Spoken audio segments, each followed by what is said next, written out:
जरा आराम से, कहीं गिर मत जाना। माँ जी आप मत करिए, मैं ठीक हूँ, आप बस सीढ़ियों को पकड़े रहना। जिसके बाद सुलेखा एक हाथ से सीढ़ी पकड़कर दूसरे हाथ से अपनी गर्भवती बहू का हाथ पकड़ती है और उसे सीढ़ियों से नीचे उतारती है। तू ठीक तो है ना? माँ जी मैं ठीक हूँ। मैं तेरी बहुत बड़ी गुनहगार हूँ जो मैंने अपने नालायक और नशेड़ी बेटे से तेरी शादी करवा दी, ये सोचकर कि शादी के बाद तो वो सुधर जाएगा, लेकिन ऐसा नहीं हुआ। जो नसीब में लिखा है वही होता है।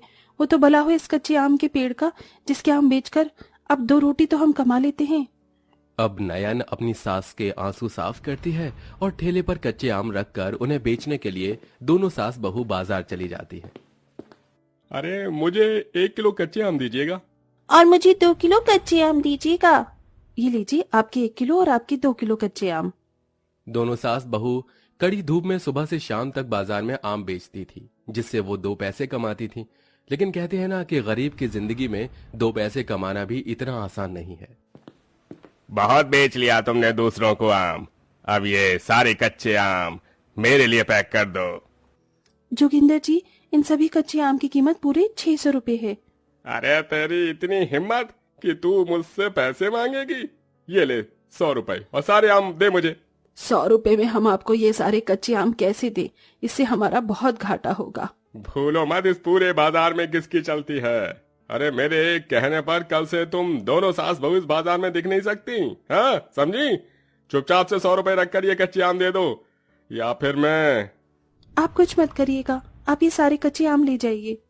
जोगिंदर 100 रुपए देकर सारे कच्चे आम ले जाता है, जिससे दोनों सास बहू का काफी नुकसान होता है और अब दोनों दो सास बहू घर पहुंचती हैं। आ गए तुम दोनों? हाँ, मैं कब से तुम दोनों का इंतजार कर रहा था। लाओ पैसे दो, मुझे दारू पीनी है। ये पैसे हमने तेरी दारू के लिए नहीं, बल्कि खुद का पेट भरने और बहू की दवाई लाने के लिए कमाया है, समझा? तुझे तो अपनी गर्भवती पत्नी की जरा भी फिक्र नहीं है। ज्यादा मत बोलो समझी, वरना तुम दोनों सास बहू की अकल ठिकाने लगा दूंगा। अमर नशे की हालत में नयन के हाथ से सारे पैसे छीनकर ले जाता है और उन पैसों को अपनी शराब में उड़ा देता है। जिसके बाद दोनों सास बहू रोती हुई घर में रखी हुई सूखी रोटी खाती हैं और सो जाती हैं। लेकिन गर्मी की वजह से नयन को ठीक से नींद नहीं आती, जिसके चलते सुलेखा रात भर जागकर अपनी गर्भवती बहू को गर्मी में हाथ वाले पंखे से हवा करती रहती है, जिससे नयन आराम से सो जाती है। अरे ये क्या, लगता है कल रात में आंधी चली थी, तभी रास्ते से ये पूरा कूड़ा उड़कर हमारे कच्चे आम के पेड़ पर लग गया। जल्दी से सफाई कर देती हूँ। नयन खुद को संभालते हुए पेड़ पर लगे सारे कचरे को निकालती है और उसके आसपास की अच्छी साफ सफाई करके पेड़ को ढेर सारा पानी देती है कि तभी वहां सुलेखा आ जाती है। अरे नयन बहू, ऐसी हालत में तुझे सफाई करने की क्या जरूरत थी? मैं बाद में सफाई कर देती। माँ जी ये कच्चे आम का पेड़ ही तो हमारी रोजी रोटी का सहारा है। अगर हम इसकी समय पर सफाई नहीं करेंगे तो हमारे काम में बरकत कैसे आएगी? नयन अपने आंगन में लगे कच्चे आम के पेड़ की काफी फिक्र करती थी। उसे समय समय पर पानी देना, उसका ख्याल रखना, आसपास की सफाई करना, ये सब नयन अच्छे से करती थी। ऐसे ही समय गुजरता रहता है और एक दिन अचानक नयन की तबीयत बिगड़ जाती है, जिसे देख सुलेखा उसे नजदीकी सरकारी अस्पताल में लेकर जाती है। देखिए आपकी बहू काफी ज्यादा कमजोर है। अगर आपने इनकी दवाइयां फिर से चालू नहीं की तो कल को इनकी तबीयत और ज्यादा खराब हो सकती है। डॉक्टर की बात सुन सुलेखा और नयन काफी ज्यादा डर जाते हैं और अगले दिन फिर से कच्चे आम बेचने के लिए जाते हैं कि तभी वहां जोगिंदर आता है और दोबारा से कम कीमत में उनके आम खरीदने लगता है। आज नहीं जोगिंदर, मुझे मेरी बहू की दवाई लानी है। आज मैं तुझे एक भी कच्चा आम नहीं दूंगी। अच्छा तो तू मुझे कच्चे आम देने से मना कर रही है, रुक तुझे अभी बताता हूँ। इतना कहकर जोगिंदर अपने गुंडों के साथ सुलेखा और नयन के सारे कच्चे आमों को जमीन पर फेंक कर उनकी रेहड़ी भी तोड़ देता है, जिससे नयन सुलेखा काफी ज्यादा रोती हैं और घर आती हैं कि तभी, लाओ आज के पैसे दो, मुझे दारू पीनी है। रोज रोज दारू पीने से अच्छा है कि जहर खाकर मर जाओ। आपको मेरी और माँ जी की हालत पर जरा भी तरस नहीं आता है ना? मुझे तो अफसोस है अपने आने वाले बच्चे पर कि उसे कैसा गैर जिम्मेदार पाप मिलने वाला है। तेरी इतनी हिम्मत कि तू अब मुझसे जुबान लड़ाएगी? इतना कहकर अमर नयन के बाल पकड़ते हुए उसे आंगन में ले जाता है और उसे मारने लगता है। सुलेखा अमर को रोकने की बहुत कोशिश करती है, लेकिन अमर नहीं रुकता। तभी अचानक उनके आंगन में लगे कच्चे आम के पेड़ की शाखाएं अपने आप लंबी होने लगती हैं और वो अमर को पकड़कर हवा में उल्टा टांग देती हैं। अरे अरे कौन हो तुम? अरे छोड़ो छोड़ो छोड़ो मुझे, अरे बचाओ, अरे मुझे बचाओ। तुम्हें शर्म नहीं आती अपनी गर्भवती पत्नी को मारते हुए? तुम्हें तो आज मैं मजा चखा कर रहूंगा। क्या भला है ये? मैं तुम्हारे सामने हाथ जोड़ती हूँ, छोड़ दो मेरे पति को, छोड़ दो। नयन के कहने पर वो पेड़ अमर को नीचे उतार देता है, जिसके बाद उस पेड़ की दो बड़ी बड़ी आंखें, नाक और मुंह निकल आते हैं, जिसे देख वो सब बहुत हैरान हो जाते हैं। आप लोगों को मुझसे डरने की कोई जरूरत नहीं है, मैं तो बस एक जादुई पेड़ हूँ। आप दोनों ने मेरा हमेशा काफी ध्यान रखा है, इसलिए आज जब अमर ने नयन को मारा तो मुझसे देखा नहीं गया, इसलिए मैंने अपनी जादुई शक्ति से अमर को मजा चखाया है। मुझे तो यकीन ही नहीं हो रहा कि तुम एक जादुई पेड़ हो।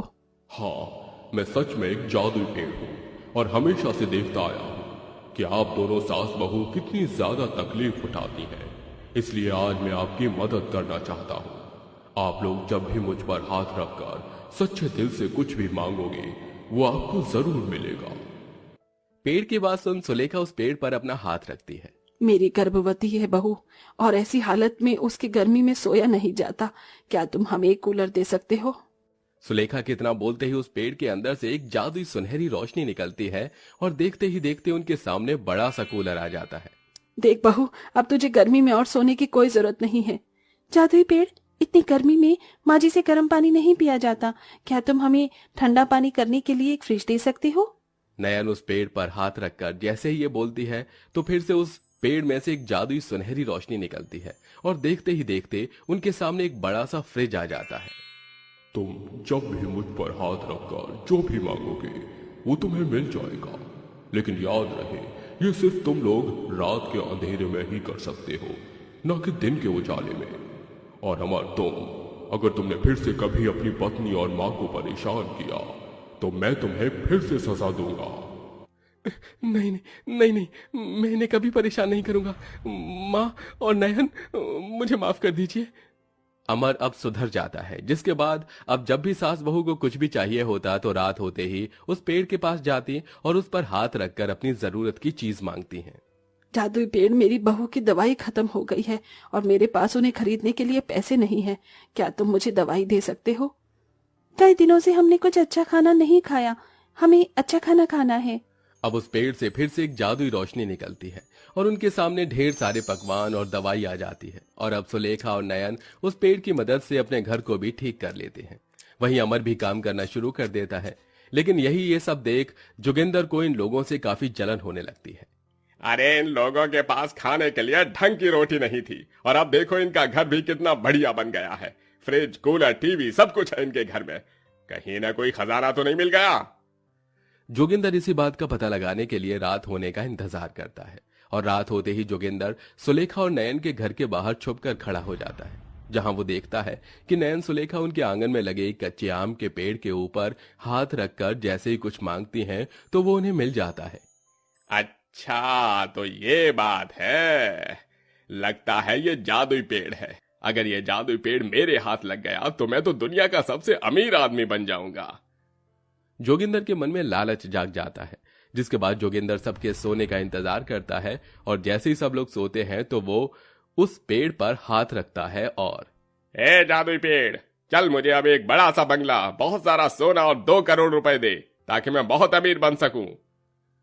जोगिंदर जैसे ये बोलता है उस पेड़ से एक बहुत जोरदार बिजली का झटका जोगिंदर को लगता है। जोगिंदर की चिल्लाने की आवाज से सुलेखा और नयन बाहर आकर देखती हैं कि जोगिंदर उस पेड़ से बुरी तरह चिपक गया है और उसे बिजली का बहुत बड़ा झटका लग रहा है। ये तुम क्या कर रहे हो? मर जाएगा ये, छोड़ो इसे। सुलेखा के कहने पर वो पेड़ उसे छोड़ देता है। अगर आप दोनों नहीं आती तो ये पेड़ तो मुझे मार ही देता। सही कहा तुमने, तुम जैसे लालची, धोखेबाज और बुरे इंसान जब भी मुझ पर हाथ रखकर कुछ मांगते हैं तो मैं उन्हें ऐसे ही बिजली का झटका देता हूँ। याद रहे, अगर तुमने मेरे बारे में किसी को भी कुछ बताया तो मैं तुम्हें दोबारा से इससे भी बुरा बिजली का झटका दूंगा। अरे नहीं नहीं नहीं नहीं, मैं किसी को भी कुछ नहीं बताऊंगा, मैं जा रहा हूँ, मुझे माफ कर दो। बहू, अब मुझे लगता है कि हमें इस जादुई पेड़ से अपनी जरूरत की चीज मांगना छोड़ देना चाहिए। हम पहले की तरह ही आमों को बेचकर पैसे कमाएंगे। जादुई पेड़, तुमने हमारी बहुत मदद की है, इसलिए अब हमें तुमसे और कुछ नहीं चाहिए। बस तुम हमें